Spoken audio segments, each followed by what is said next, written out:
Hey y'all, Uncle Jimmy here. When you speak for yourself, you're forced to think for yourself.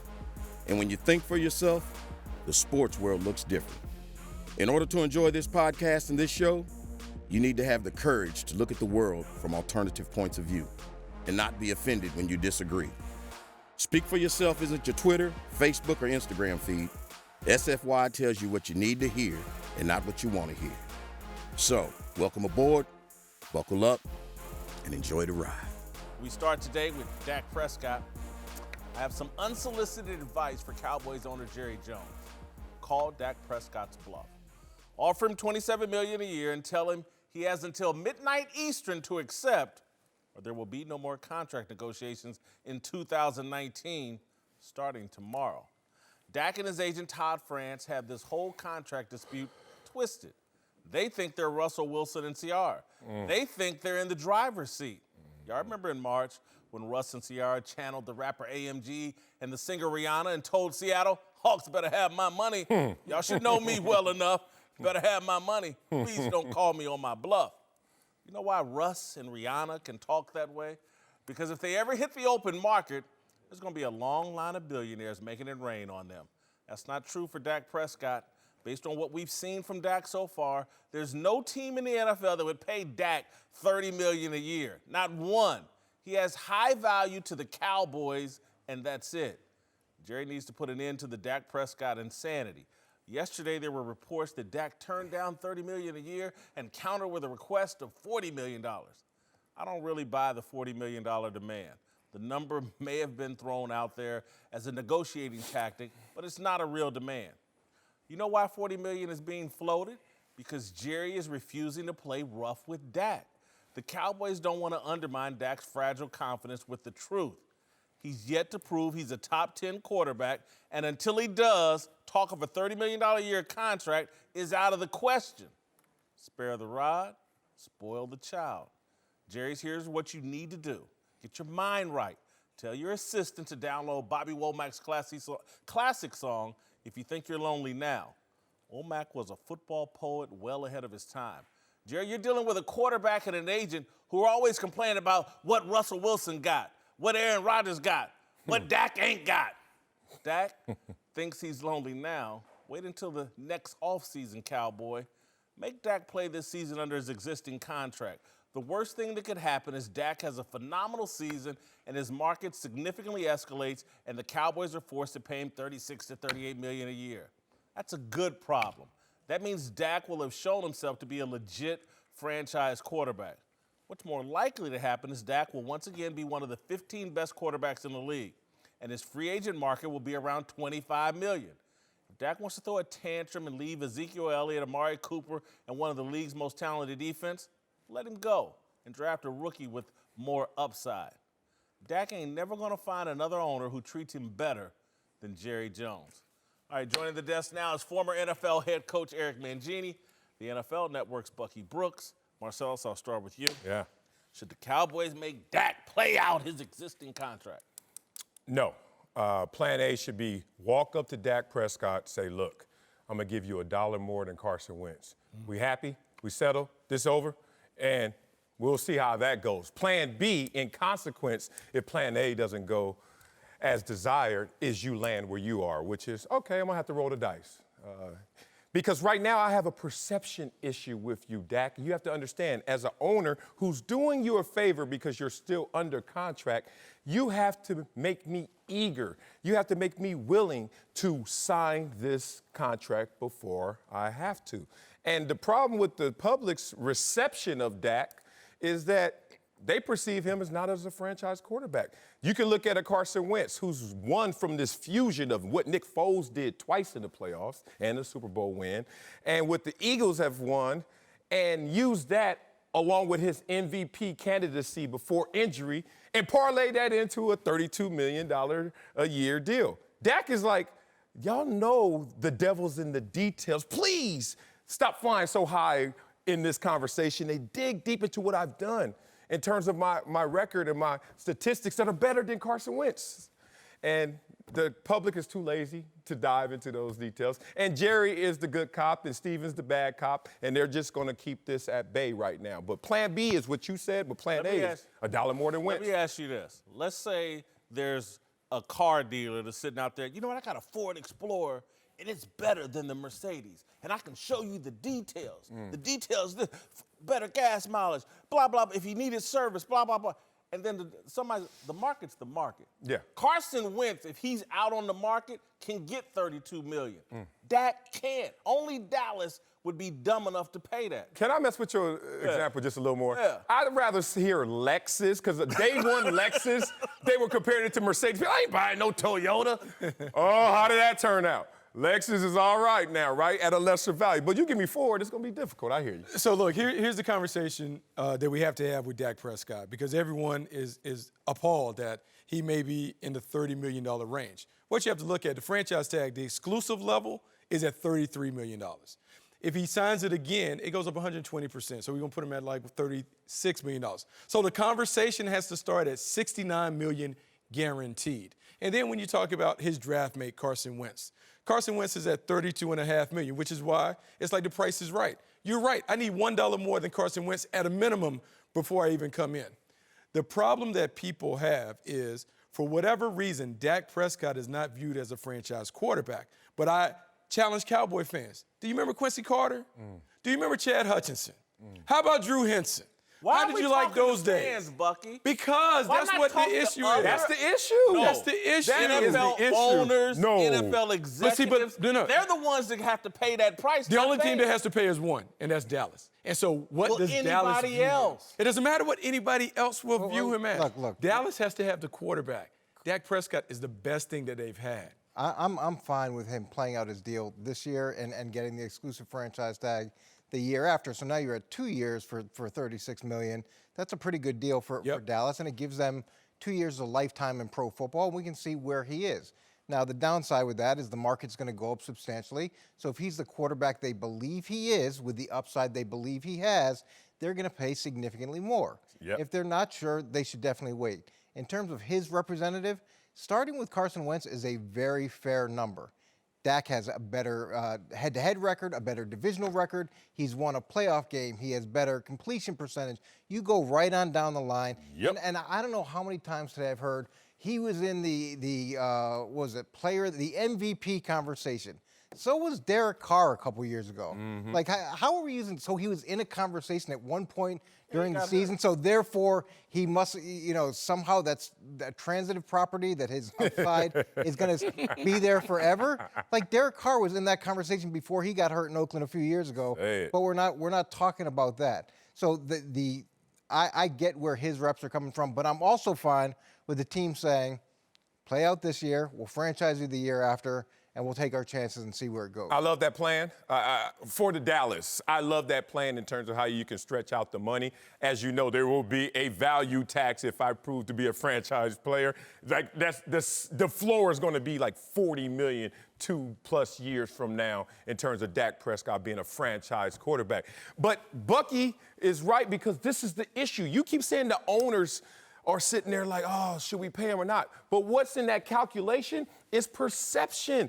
If he had the same narrative, because he has better numbers, but we don't care about that. So if he had the same narrative story that a Carson Wentz has, he will already be paid. But there's no eagerness to go to that negotiation table, because you know the criticism and backlash is coming. How could you pay Dak Prescott that? And God forbid he goes out there and has an average season.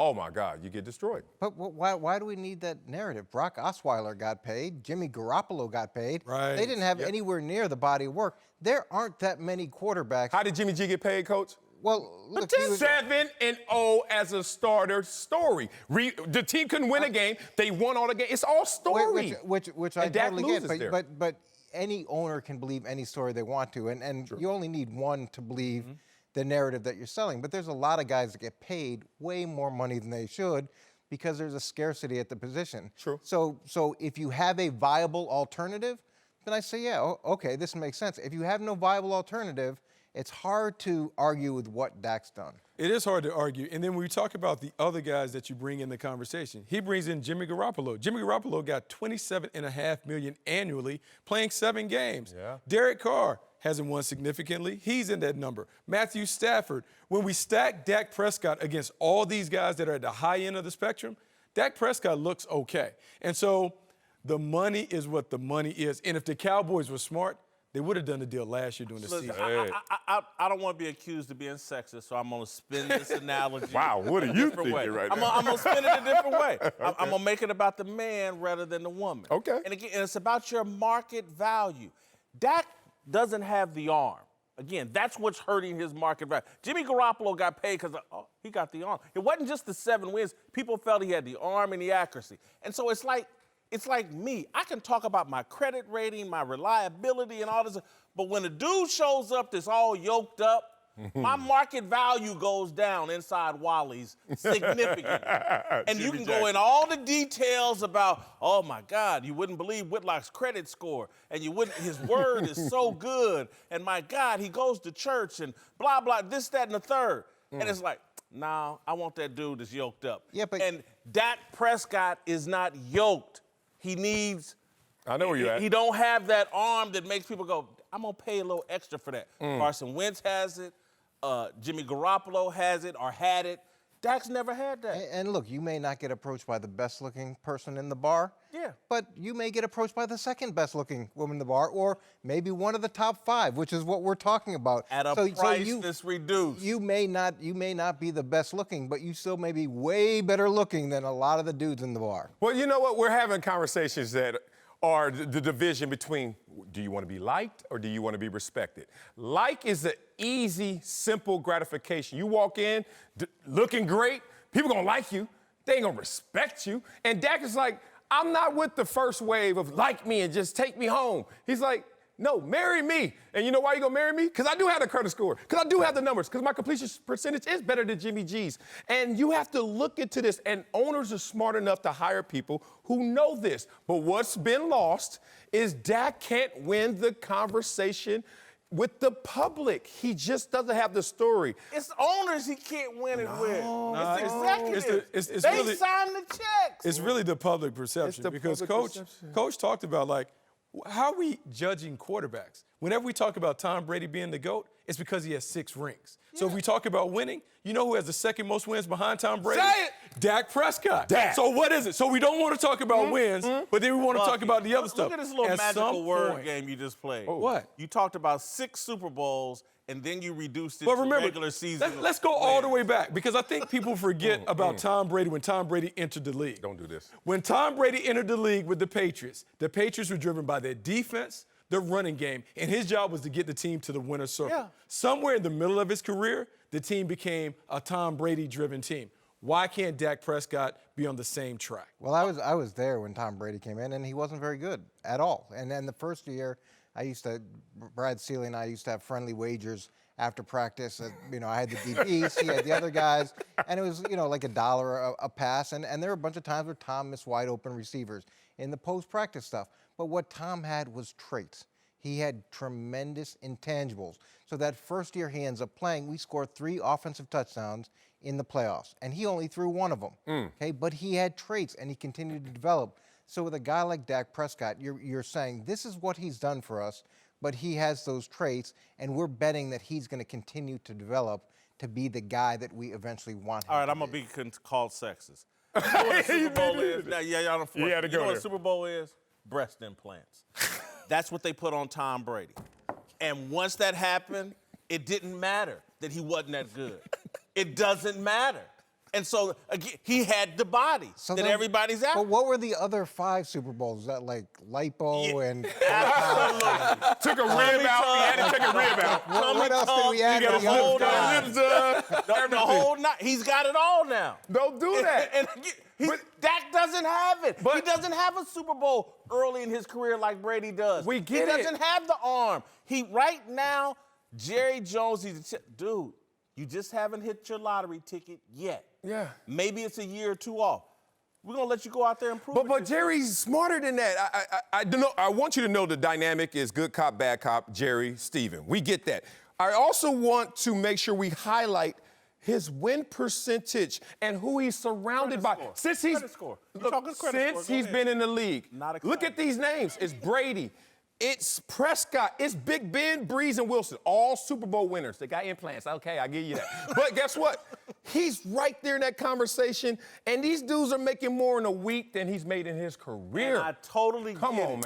man. There are some indicators there that say he could take a team to a Super Bowl and develop into this intangible leader. There's some indicators there. But in order for somebody to press that button of $30 million, we need some stronger indicators. But someone pressed the button on Carson Wentz, who's in the same draft class. He's got the arm. And when you put him head to head, when you put him head to head, Dak Prescott is better across the board. He's got the arm. He's hurt. He doesn't. How good is an arm when You he's have not to in the be game? available. It's a vanity league. You have to be It's a available. vanity Oh, league. yes. What does that mean? What is a vanity? But it looks like. People love potential. Oh my God, this guy runs a 4.12. Are you kidding me? It doesn't matter. He can't catch. He's going to stretch the defense. People get caught. There's certain things that make people lose their mind. Oh my God, he's got a 48-inch it makes people vertical lose their jump. mind, and it also makes them lose their jobs. Like it's the same thing when you're betting on vanity. When you're betting on vanity instead of substance, all that ends up happening is you win a press conference. Thank you. And then you go and you sell your house. And The you man look for another you job. can count his 300-yard games on. But that's not it. That's not how they play. play. Yeah. What? That's not how they play. I get it. That's fantasy football, 300-yard games. They run the ball. He has to make the plays necessary to win. They do that. Look at his fourth quarter comebacks and game-winning drives. He's at the upper end of that. He makes plays when they need him to make plays. There is something to be said for guys who have great management skills. Great management skills, great intangibles. Dak Prescott checks off a lot of boxes when it comes to being a winning quarterback. You know what they call that? Settling. No, they don't. They call it settling. And you know what? It's called lazy. You know when women settle? In their 30s. Not right now. It's way too early to wave the white flag and settle for Dak Do Prescott. some work. Like, don't be so lazy. Don't just call it in the first layer. Go into computation, not just conversation. You getting sold on that arm and because you Jeff George boy. So, you know, all you care about is, oh, man, he can throw it from end zone to end zone. And then he going to throw it to the other team more Patrick times. Mahomes. Patrick, oh, well, don't do that. Trust this. Don't do He's that. going to get his $40 million without any issue. dispute. Eric Mangini and Bucky Brooks are back. Time now for a big story. Let's move to Antonio Brown, who just lost his grievance against the NFL over using his old helmet and showed back up at the Raiders facility today. John Gruden said he expects Brown to be ready for the season opener, but Brown still isn't done fighting over his helmet, looking to exploit a loophole in the NFL's ruling that would allow him to use the same type of helmet as long as it is less than 10 years old. Tweeting, quote, "I'm looking for a Shut Air Advantage adult large helmet that was manufactured in 2010 or after. In exchange, I will trade a signed, practice-worn Raiders helmet. Even if he gets the helmet, he still won't be able to practice because of the frostbite on his feet," something he addressed today. Well, we're working with the NFL in regards to the helmet, and I'll make sure I put on the right equipment-approved helmet and be ready to go. Well, I'm extremely grateful to be here.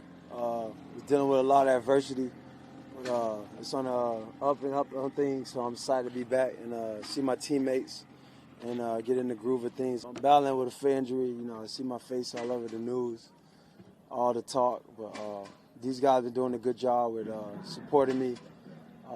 It's grateful to hear them come out about it, and I'm excited here to just do my job. All right, Eric Mangini and Jeff Fisher yesterday both indicated that maybe this helmet thing is just a distraction. Do you think AB really cares about this helmet deal? Absolutely. I totally do. AB needs to put me on retainer as much as I'm defending him up there, too. God dang. You're going full Johnny I'm going Cochran. full AB. Never go full AB, but I am. Old adage, if you believe something, put your money where your mouth is, right? He hired a lawyer. He went down this rabbit hole. He put his money where his mouth is because he actually believes it. And I told you the two issues. One is the vision bar of the new helmets. Some receivers have complained that, hey, when you turn around in a snap situation, sometimes you can't see the ball for that split second. That matters to a receiver, obviously, of his caliber. But also, the NFL lending itself and leaning into this rule that on its surface is a crock. And AB is like, look, let me highlight that in service of me keeping my own helmet. 2012, NFL's getting sued for head issues from all the players. We get it. 2014, they formed an alliance, NFL, NFLPA. We are the world. We're going to work on this together. 2016, you settle. All of a sudden, 2017, 18, hey, we're going to change these helmets. Guess what? You've been knowing this for about 3, 4, 5 years. And we're going to give you a transitional year. If you like your helmet, we'll let you stay in harm's way. Stay in the hazard zone for a year. If it was that damn hazardous, why are you going to let me have a year of potential brain injury? Huh? So AB's sitting there, maybe not articulating this to the fullest, but that's why I'm on retainer. And then he's saying, wait a minute. I have to now give up this helmet that I've only had one head issue, one concussion, and that was an illegal hit from my teammate, Vontaze Burfict. Can y'all stop with this? And he's calling BS on it. So, yeah, he cares for many reasons, and I'm sorry that people not getting this, but once again, they're too lazy to go into those details. Look, I think he cares about it to a point, but I don't think it should have been the issue that it's been. He was informed in the offseason that the helmet was going to be a deal. This should have been addressed back in March, in April. Equipment Man can get any helmet that you want. He could have gone to the manufacturer and had them make a special helmet that would fit all of the criteria that he wanted so he could see and all those other things when it came to the face mask. My issue with AB is when they bring him in and pay him the money that they paid him, they expect him to not only be the best player, they wanted him to have a level of leadership and be the worker. So he can talk about being a great worker and doing all those things on the field. But his behavior, it makes me worried because the culture that they're creating in Oakland, to me, is divided.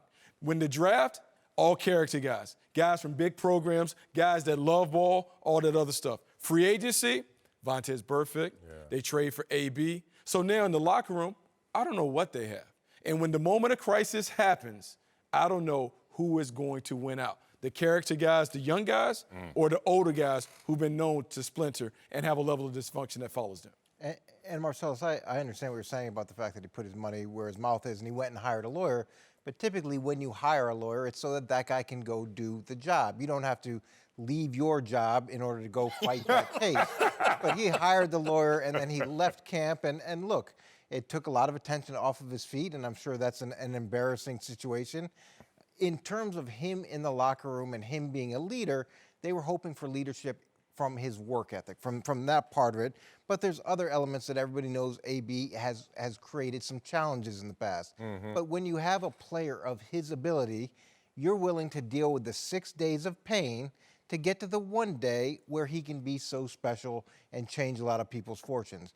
In terms of where this locker room's going, it is going to be mixed, and it'll probably be mixed short term, but John has done a good job in the past with challenging characters and getting the most out of them. So I think he'll be able to navigate through that. The only thing I would say here, though, we've seen John go hardcore at Keyshawn Johnson.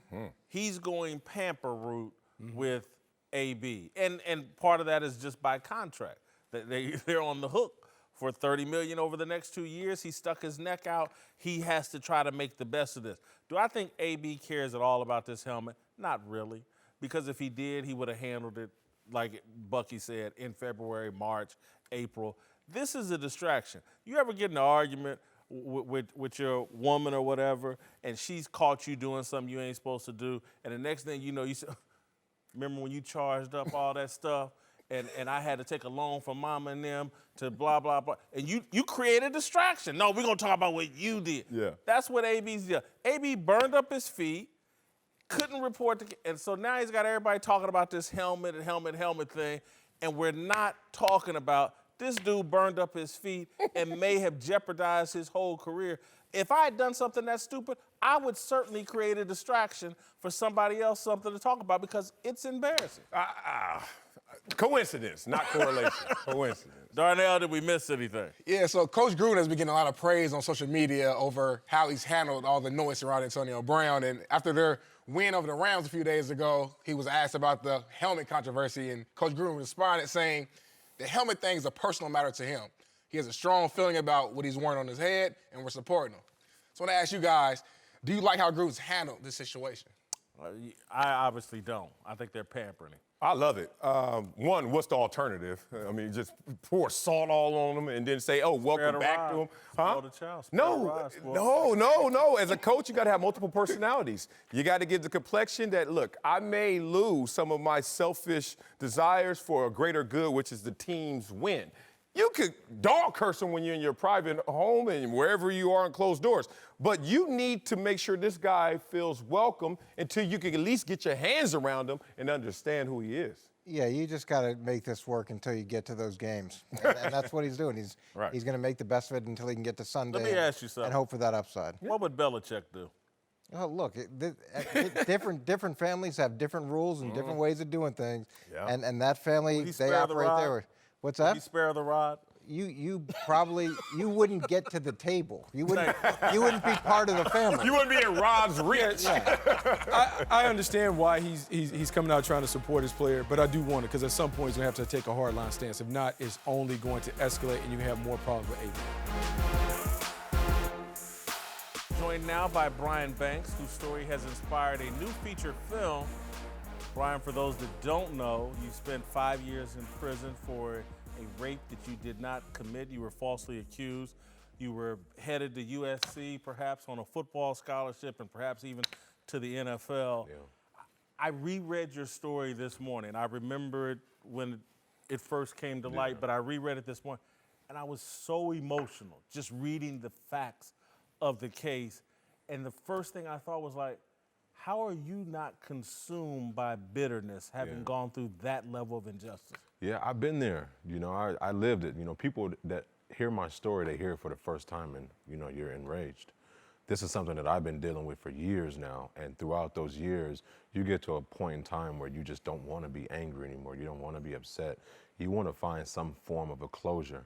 And once I realized that having this negative energy and feeling this way and living that way was only adding to the destruction of me, I had to make a change for myself. That sounds exactly like years ago I interviewed Hurricane Reuben Carter. Yeah, man. Did you know his story? Did that inspire you in any way? Yeah, I actually saw that movie while I was incarcerated. It was crazy just to hear his story, what he went through for so long. And then just like me, received some help from people who just believed in him, believed in his story. And then what he's done since then, the advocacy for furthering the awareness of that fight against wrongful conviction. I feel like in some ways I'm like trying to be on the same steps as him.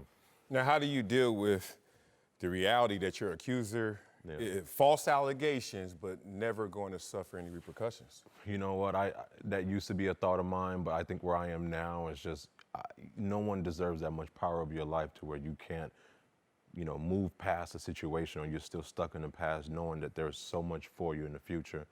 You know, there's a statute of limitation of 8 years where after 8 years you can't go after somebody for perjury. So if that is what the law is, then I can only go as far as I can go as far as, you know, making something happen. But honestly, I really don't give too much thought about that. What about the emotional what ifs? I'm gonna be real with you, man. Reading your story and hearing about you, you played with some guys that I've actually played against. Yeah. You were a better prospect by me by far. Long Beach Poly, one of the top linebackers in the nation. There are guys who weren't in this situation who are consumed with the what ifs. Yeah. Like, how are you dealing with that emotion? Yeah, I mean, you could always sit and think about the what ifs, what shoulda, what coulda. I like to think more about the now and where I am. You know, if it wasn't supposed to happen, it simply would not have happened, what I went through. But it did happen. So I think the question becomes more about, not more so of what happened, but what am I gonna do about what happened? And so for me, the focus just has been, what can I do today to live the best life that I can live and not really focus on the things that I missed out on. Don't get me wrong, I do miss it. I still want to play, but you know, it is what it is. Brian, one of the things that shook me the most, and I just want clarity if this is accurate, because I think it's portrayed in the movie, the false accuser, she was a 16, 17-year-old girl like yourself, but she reached out to you after you, via Facebook, after you got out of jail. That was so shocking, the audacity of it. When you get an email from her over Facebook, what are you thinking? What are you feeling? I didn't think it was her. I thought somebody made up this fake account, was trying to like play some kind of sick joke. I remember slamming the laptop down and just kind of having this out-of-body experience, not really sure what I just saw. And, you know, I had to really figure out if it was her or not. So I'd ask, would you mind calling me at this number? And sure enough, my phone rang. I answered the phone, and it was her. And then, so when she confesses to you in person that she made this up, why did she have a guilty conscience? Why did she? I still don't know. That's a question that I still do not have an answer to. Every time that I did ask or inquired about it, the finger was always pointed at somebody else, never taking the responsibility of the lie itself. Now, walking into this movie theater, our viewers, myself, did they get it right? Did they portray Brian Banks accurately? Yeah, it's an accurate portrayal of real life events, and it's in an unlinear form. So it's kind of, it takes off where I'm on parole and I'm living as a registered sex offender and having all of these difficulties of life, and then it kind of goes back and forth from where I've been to show you how I got to where I was and now what I'm doing to get myself free. So a lot of the events that are shown in there are true and accurate, but also, it's Hollywood, so they got to throw a little bit of the spice in there to kind of, bring people in. What are you doing today? I know you had a job with the NFL, Roger Goodell and those guys. You walked away from that. How come? What are you doing today? Yeah, I wouldn't like to say I walked away from it. I think that just some really amazing opportunities popped up after the commissioner gave me an opportunity to work for the NFL in New York. I then got an offer to go film a TV show that furthered the fight against wrongful conviction called Final Appeal. And then right after Final Appeal, I went right into filming this movie in 2017. And then ever since then, I've been focused on traveling, doing my speaking engagements, talking to different audiences and crowds, as well as promoting the film. I just wrote my book, What Set Me Free, that just came out. It's in stores everywhere. So just kind of allowing life to take its course, and wherever my lane takes me, I'm just going with it. Allow me to be the sappy journalist right now, man. I've heard this question a lot of times and out of context, and certainly not with people I truly cared about their answer. But you, Brian Banks, a letter to your younger self, the Brian Banks at Long Beach Poly before this moment. What would I say? Stay in class. I would say stay in class, be patient, don't be in a rush to be an adult. You got a lot of amazing things right here in front of you. Focus on the now, and everything else is just mere distraction. Trust me, trust me, trust me. Stay in class. That's a letter to yourself, and I would imagine that's the same message you're giving to young people. Absolutely, absolutely. What happened to me is unacceptable. I should have not gone through what I went through. But was I in the wrong place at the wrong time? Yes, and I'm one of the ones to admit that right away. Doesn't mean that I deserve what had happened to me, but how we can eliminate things from happening, if we give more thought to that, then a lot of stuff that we go through in life we probably would never experience. I just want to ask you this, since you've made a movie. There's a lot of rumors there'll be a movie about me one day. Boy, stop. I heard about, okay, go ahead. Idris Elba, don't you think he should play me? I think he's busy. How's Shaw just released? Yeah, he got a full deck. He got a schedule. He DJing everywhere. I don't know if we got time for the Whitlock. Right, man. Thank you. Man, so respect. I appreciate it, man. You are a blessing. You and your life are a blessing from God. Joined now by Fox NFL analyst Greg Jennings. Time now for Darnell's question of the day. Take it away. Yeah, so let's talk about Odell Beckham Jr. He continues to stir it up on social media. Yesterday, he posted this half-naked picture on this IG that apparently got the internet trolls questioning his sexuality. Odell actually decided to respond to the troll saying, quote, "I'm straight, like beyond it. If I sit here and defend myself, y'all gonna say, I'm trying to defend myself. If I sit there and say nothing, y'all gonna say, see, he didn't say anything. I'm good with me, which is dumb straight, period." So guys, I want to ask you, do you like Odell responding to trolls questioning his sexuality? No. I think he's drawing more attention to this and to himself. I think Odell is addicted to attention. I think the only reason why you respond is because you want more attention, and so you're actually good with the question.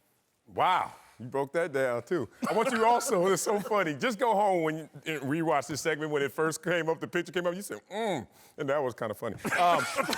Real appropriate for this, but let me say this, and you weren't even thinking about it. Odell, look, bro, who are you talking to? Like, okay, it's one thing to defend yourself, but I need you to offend others and really just call them out for what they are. He tried to do this. I think he did a good job, but not a great job. I would never respond to this at all. Like, if I'm straight, I'm in the bed with the people I want to be in the bed with, I'm good. If I'm not, I'm still in the bed with the people I want to be with. Who cares if you're not in the bed? But if you're gay coming up Odell Beckham, we all in the same game, so you ain't tripping. If you're not gay, why are you tripping? Like, you're not gay. You don't want me, or do you? So sometimes you gotta, like, just put the mirror up. It ain't even a pushback. Just show them where they are, because they coming at you for no reason. You know what? I don't have a problem with them clapping back. And the reason why is because anytime you look at your feed, sometimes you just want to say something to somebody. You don't have to respond to everybody, but you're looking at some of them, and then you're like, man, if you saw me face to face, you would never say anything like this. Now all of a sudden you're questioning who I am and what I'm about. Sometimes you have to say something just to make yourself feel better. Period. Has nothing to do with him wanting more attention, because I don't believe he wants more attention based on him responding to what everybody's saying. No, but you got to know that posting the picture. Posting the picture like this. Posting the picture is gonna draw attention. So that's not for attention. I'm not saying that the photo wasn't for attention, but you then said him responding is for additional attention. I disagree. Yeah, it's like a steak. You put it out there because you're hungry, then you put seasoning on it because you want it to taste better. And so the picture is the steak, the response is the seasoning. It's all off the same tree. Well, he wants attention. Well, I wouldn't go there, Whitlock, because one, this is an ad, and part of your promotion with any ad is like, we need some Instagram posts, whatever. He puts that out because that's the ad. Beyond that, though, there are two things that are really of conflict for me. One, your self-worth does not get, like, you can't cross that threshold to impact my self-worth based on my timeline. So I don't have to respond to anybody. Right. I don't need it. I don't even care to respond to you. I don't know you, so you don't matter that much. Let me just let y'all know.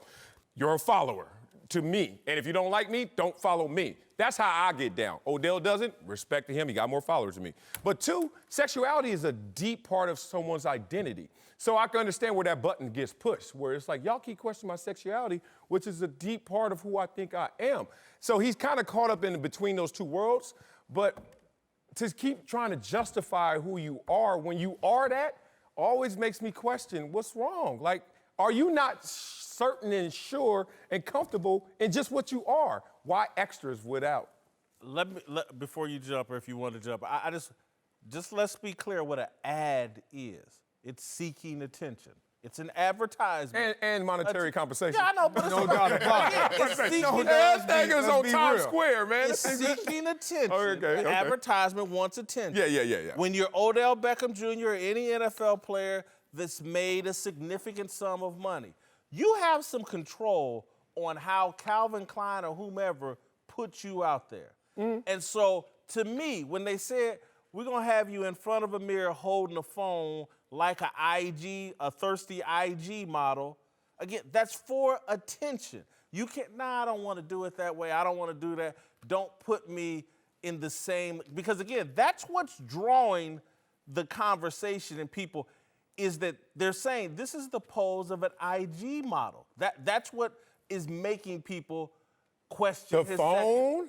Because Mark Wahlberg, Justin Bieber, many come to mind, they did the same thing. They're not black. Are we going into black homophobic attitudes? No, I agree. Where are we? I agree with you. Like, the ad portion of it, the photo in and of itself is going to draw attention. He knew that. Yeah. I don't think he knew The response, that the response was going to be like this. Right. And I'm saying that ad, whether it's Mark Wahlberg posing that way or anybody, is done to somewhat provoke people to talk about your sexuality. I can agree with that. I don't, because I don't remember the conversations. Certainly, Odell's had this conversation Mark about Wahlberg his sexuality before. Is not in the sports world, but go ahead. No, Mark Wahlberg, Justin Bieber. Look, people have done this exact same ad, but now they've made it obviously appropriate to these millennials and put the phone and blah, blah, blah. But the conversation with Odell is a little tricky because he's addressed this before, his sexuality. I guarantee you, so is Justin Bieber. It's just not as loud. I guarantee you those questions are out there about Bieber. It's just not as loud. Before we go further, I'd like to elaborate on why I'm so bothered by Antonio Brown's irrational behavior in Oakland. Exhibit AB is why ownership should never give football players guaranteed contracts. You can't trust them. That lack of trust doesn't directly point to a character flaw in football players, although Antonio Brown has many character flaws. The lack of trust stems most directly from the difficulty of the game, the physical toll it takes on your body, and the authoritarian culture pervasive within the game. The Tom Bradys and Ray Lewises of the football world are rare. Men who can earn millions of dollars, ignore their egos, submit their wills, and still love football past the age of 30. Football is the ultimate child's game. Love for playing it dissipates drastically as we age. Antonio Brown no longer loves football.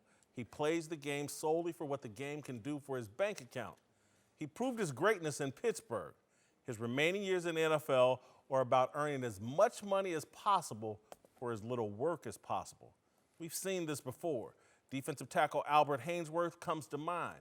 In 2007 and 2008, Haynesworth was nearly unstoppable in the interior of the Tennessee Titans defensive line. He was first-team All-Pro in back-to-back seasons. The Redskins lured the 27-year-old Haynesworth to Washington with a 7-year, $100 million contract. Haynesworth never broke a sweat again. He was out of the league by age 30.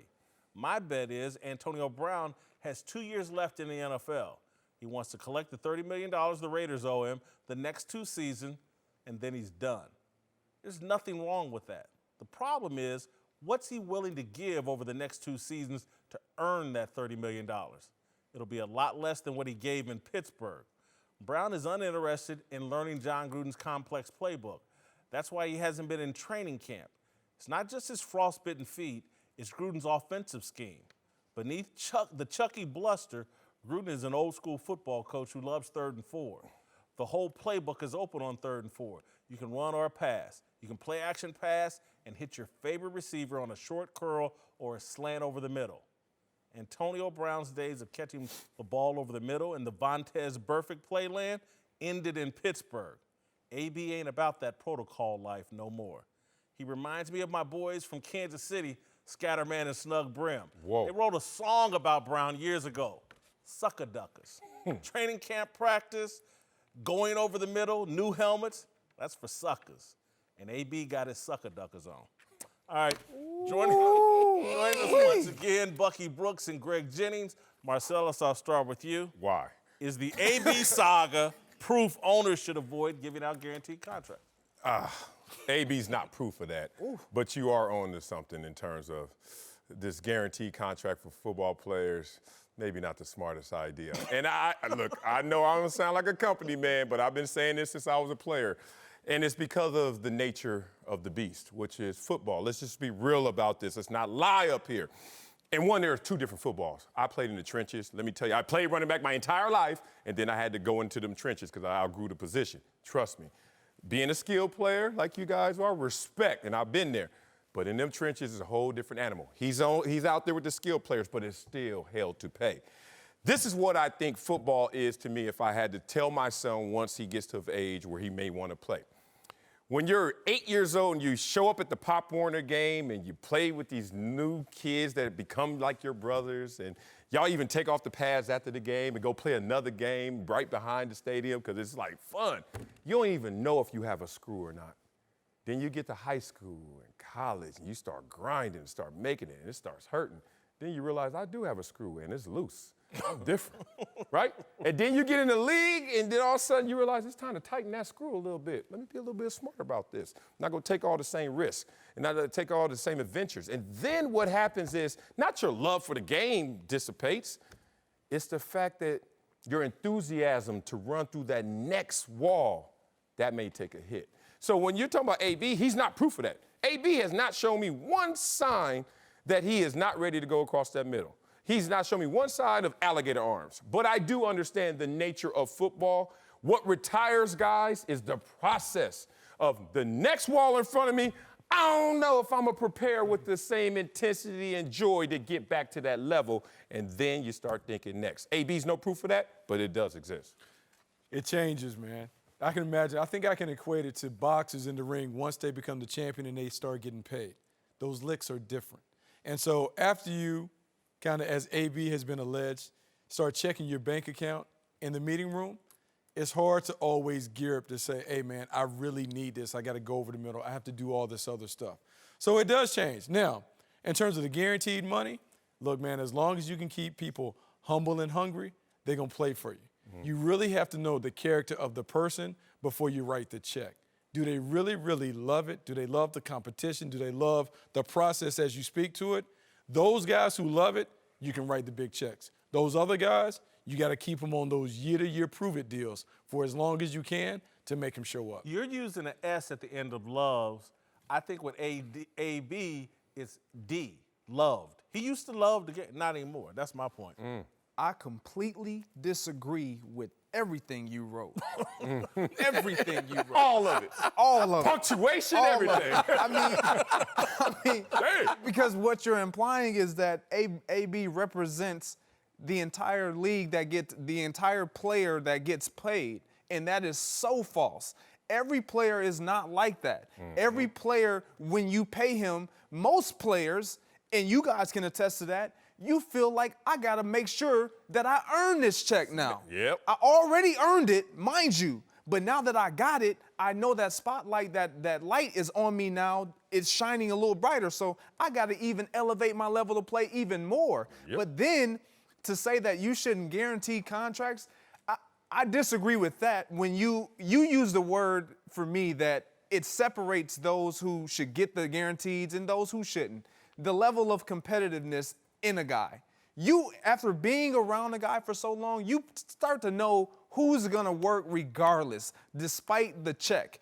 I totally get it. Things change once you get paid. But guys like Larry Fitzgerald, you tell him that. No, you can give him as much money as you want. He's gonna approach it the same way every single week, every single day at practice. And for Antonio Brown, all of the outside noise and chatter that he has going on, I don't care what you say, it does not impact him on that football field. He works as hard as anyone in the business, and we see it on his Instagram along with all of the other things, and John Gruden recognizes it, everyone around him recognizes it, and you know you see it as well. Yeah, just don't like the way he handled it. Look, if you check my Instagram, you think I ate at vegan restaurants most of the time. you can make Instagram say anything you want. Sure can. So, Yes, you and again, can. Greg, a lot of what you said I agree with, because again, Tom Brady, the Larry Fitzgeralds, yourself, others, I get it. They have a drive for the game. But all of this new extra money and a guy sitting in meeting rooms checking his bank account, I'm making a prediction here about AB moving forward and why the Pittsburgh Steelers were good. Third-round pick, you can have him.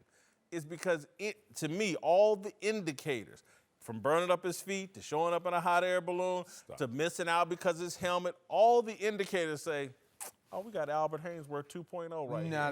Not at all. No indicator. One, in the spirit of trying to do more and be better, he burned up his feet. Allegedly. Look, you act like you were there. Damn, I've been there before. I've been when they said, look, if you do this type of therapy for 10 minutes, you'll be fine. You're like, what if I did 12? What if I did 15? What if I took this off? Will I get all of this? Yeah, I've been in that mindset. I haven't been to France with him in cryotherapy. I will say that what you're talking about, Greg's right. You're trying to blanket it. And all I'm saying is the nature of any combat sport, sooner or later, those hits feel different. Yes. What did they say? Here's the quote. It's real hard to get up at 5 in the morning and run 5 miles when you're four-post bed wearing silk pajamas. Marvin Hagler said it, right? Yeah. I know, but guess what? Greg is right. In sports, once you make money, I got to really go get this now. Because one, you fed something that's been hungry forever, and this is not enough. AB is not in that conversation, a general sport conversation we could have. So from a management standpoint, what you're always doing is like, people are who they are prior to getting money. When you give them money, those other things just come to the surface. So when we talk about examining the player, you really got to know, does he really, really love it? Is he a worker? Is he going to do all of those things? When we talk about Tom Brady, man, Tom Brady probably has as much money as anyone can think about. His wife is loaded, all those other things. Tom Brady loves the process. When you watch his Facebook story and you see this guy doing all the little stuff to be the player that he is, man, he's going to be that way whether he had money or not. You really have to know who the person is that you're writing the check and you're about to hand over the check to. So with AB, whatever issues he had before he became paid, those things have just been brought to the surface. Can I bring another layer to this conversation? Because I love Tom Brady. He could be the GOAT. Quarterbacks, kickers, punters are not in my conversation. I'm with you on that. Dog, the go through a average completely age of them different dudes process. is like 38. Like, they could play forever. And they wear different colored jerseys when we're at practice going to hell. And half of them get there after we already at I practice. referenced Ray Lewis. He referenced Larry Fitzgerald. There's other guys. Now, Ray Lewis, now we're talking. AB is not that guy, in my opinion. Why? When you say he's not that guy, what is he showing you on Burnt feet. On game day? Just left training so camp for no damn reason. He shows you burnt. That's not a reason. He shows you the quiet Steelers just said adios for a third-round pick. See, you're gonna highlight all those skipped things. the Saturday before the Pittsburgh. But how many biggest game, receivers you taking over AB for production? Now. For production, yeah. But What do you mean? What else is there? Greg, What, dinner? I just want everybody to understand this.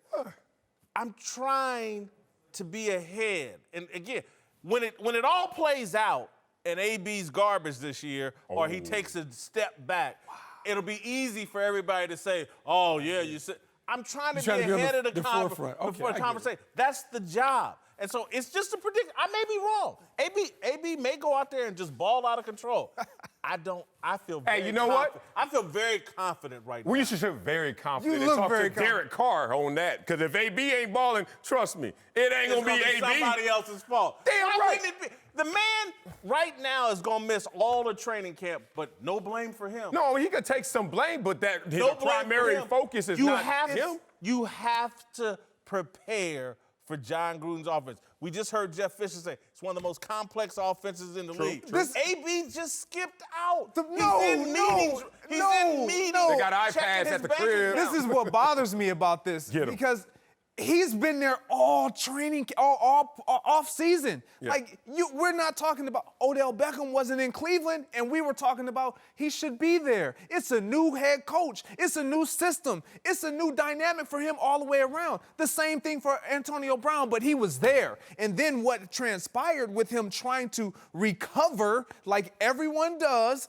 he burned his feet up in cryotherapy. Which OBJ didn't do. And I guarantee it wasn't something that was intentionally done, or he would be on the football field right Let me tell you now. about football and about sports. I don't care about, his intentions weren't to do this. They only care about the results. And the results are He man's not available. produces. No. Those are the results. Hello. You're talking the results. about past. We're having an argument about what do we think is going to happen As in the last future. seen in a football uniform. It's about what have you done for me lately? Nothing wrong. Nothing. What have you done for Except me I ain't wanna lately? go to the He practice. gets it done, flat out. The last time we saw him, his feet were propped up on an IG post with him burned up, and he couldn't practice. That's the last time I saw AB. The last game, he didn't play. He didn't play in Pittsburgh. That's true. He didn't play. Come on He now. took the week off. That's he didn't real. show up. I mean, he is what he is. Like, I mean, let's just be honest. Let's be real. Like, there are some things, some red flags that I'm you have not to saying worry that there about aren't any red flags. when it comes to it. I'm Now, not at all trying in to say saying that. all of Hey. that, I saw John Gruden script Tim Brown and Jerry Rice to the point where they were able to get a million catches. So he's going to get his catches. Right. He's going to get his yards. However, there are some things to be worried about when it comes to Buck, his experience in Oakland. I'm telling you, I was told this by somebody that would know. This offense is not the lifestyle AB wants to live. Tim Brown, Jerry Rice, these guys, 3rd and 4, they came across the middle, took them hits, made the catches. AB's not about that life. It's going to be very interesting if he wants to deal with that with all that money in the bank account. He's not about that life. No, I'm mad at you right now. Suck a duck. Suck a duck. Not a man is no real. Suck a duck. Eric Mangini's back with us. Let's move to New York, where rookie quarterback Daniel Jones' solid performance in the preseason debut had a lot of Giants fans getting excited about this year, but they might want to pump the brakes after hearing what Giants owner John Mara said when asked how he'd like this season to unfold. Ideally, how would you like it to unfold for this season and beyond? I hope Eli has a great year and Daniel never sees the field. I mean, that would be in an ideal world that you'd like to see that. So, but again, it's at the end of the day, it's going to be a decision by the head coach as to when or if Daniel ends up playing this year. Is that you really? I mean, you would. I mean, obviously you want the team to win a lot of games and make the playoffs, but if Daniel doesn't play one snap as a rookie, you'd be okay with that? I'd be very happy about that because it means that we're having a great year and Eli's having a great year. I don't like this. Don't. No. Why? They got a rookie quarterback that they spent a 6th-round pick on. I want him out on the field. Well, That's first round, number 6 overall. Yeah, I get you. Yeah. That's a 6th pick. Yeah, the 6th pick in the draft. Yeah. I love it. One, he caught himself because he was like, let me remind you, I'm an owner. I love this. Eli Manning is bankable. And you know what's even more bankable than Eli? Hope. Oh, the guy who could come and save the day whenever that day may be. Meanwhile, you're winning in both columns. This is a smart play by him because, one, he takes the attention away in case Eli does make it through this year because people like you are like, you spent a 6th pick overall for this guy, go get him out there. He's like, from the top down, there's no pressure to put this kid in. But it's on the coaches. Also, in terms of if that decision is made, it's going to come from those who are closest to him on a day-to-day basis. I think that was the best way to play it financially and also in terms of the story as the fans receive this. Yeah, he's absolutely 100% correct in saying this, and that is the perfect world. If Eli is playing well and they don't have to put Daniel in, that's fantastic. They're paying Eli $23 million. It means that they're having a certain level of success. They're in the playoff hunt. And to me, what more could you ask for than having your high pick, be able to sit and learn behind someone like Eli, who everybody agrees is a good person, has the potential to be a great mentor, and allow him to see what it's like to play without being thrown into the fire. Let's deal with reality. Eli's done. I mean, he's got nothing left to offer a playoff team. So what he's done is he set a standard to me where, man, Eli, if we get to 7-9 with Eli and Daniel doesn't play, that's great.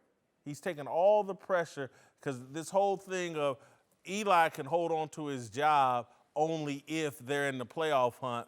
I'm not sure based on this comment. The owner just said he doesn't care. He wants Eli to play every snap, and if Daniel Jones does nothing, he's good with it.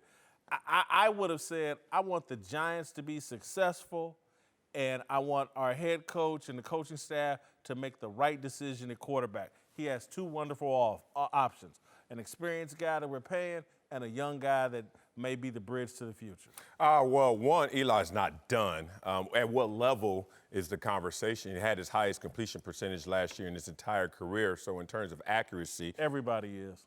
In the new league. I wish everybody, because everybody would be doing great at that position, but I understand what you're saying is skewing that way. Two, don't forget who Daniel Jones is, the guy who was coming out before the 5-play drive last weekend, who needed seasoning, who needed time, who needed reps, who needed the tutelage and understanding from a guy like Eli. Like, we can't lose sight of that because he had one great drive, guys. Like, you still need to keep this guy in tow, but let Eli lead the way.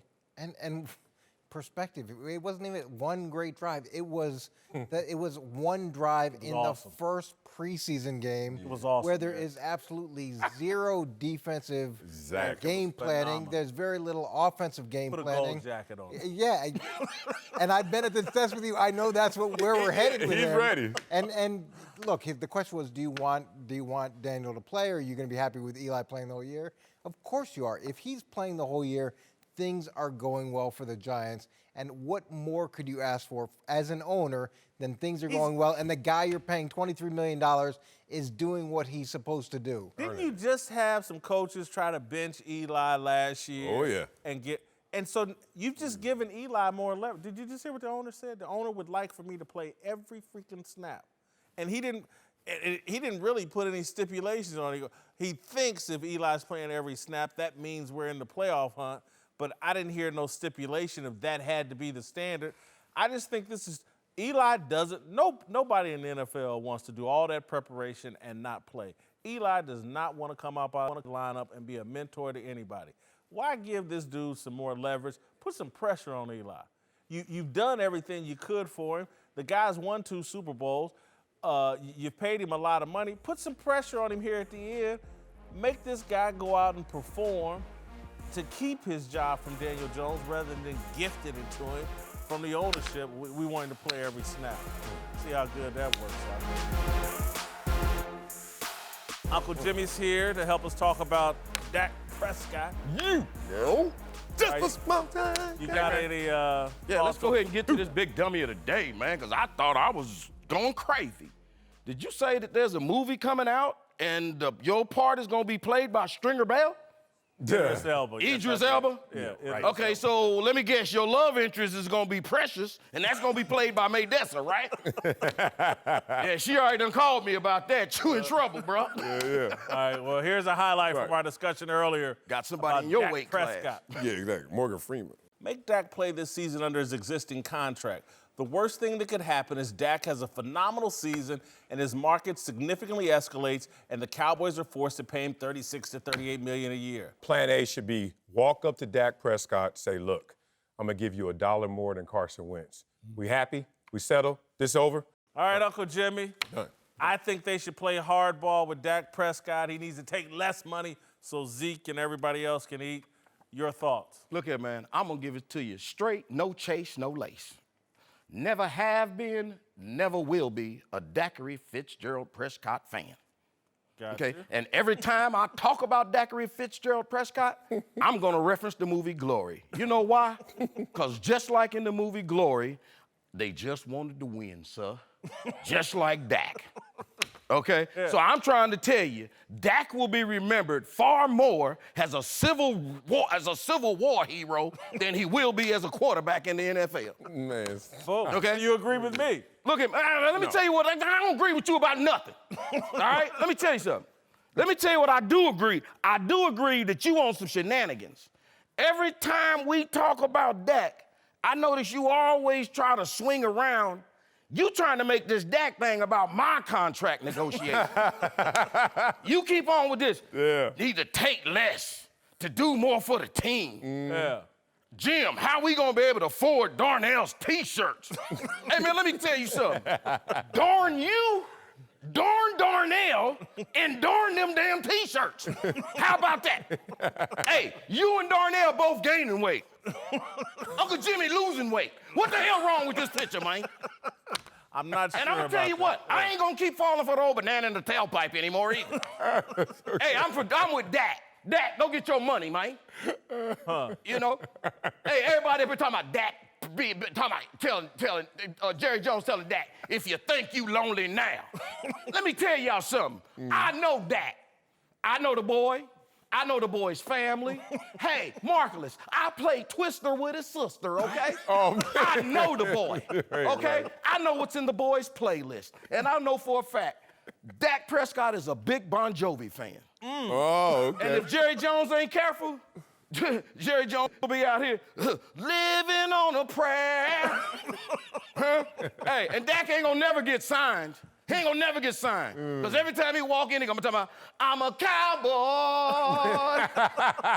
on a steel horse I ride. I'm a cowboy. I'll be one till I'm dead or alive. And you know what? Because y'all know Dak is sensitive.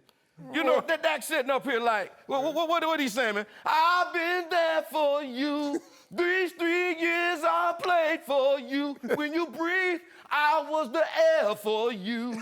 Dak's been there for you. Jerry. I didn't know you was up on Bon Jovi. That's pretty good. All right. Look, my approval rating for Dak is a 63 role player. He dropped 3 points. Love Bon Jovi. Love Bon Jovi. Love Bon Jovi. They still got that arena team? All right. Dak go there. 63. That's it. Oh, man, y'all got it. Woo. They got them down low. Yeah, I'm with you right there. I ain't gonna lie. I'm a 60. Pretty low. I ain't that low. People Dumpster online fire. got him at a dumpster fire, 45%. I ain't that low. I'm more scout team. 58. Don't leave Dak I'm alone. Give me his impressed, money. Uncle Jimmy, with the Bon Jovi reference. Yeah. Good. All right, we'll be back tomorrow. I'm losing weight.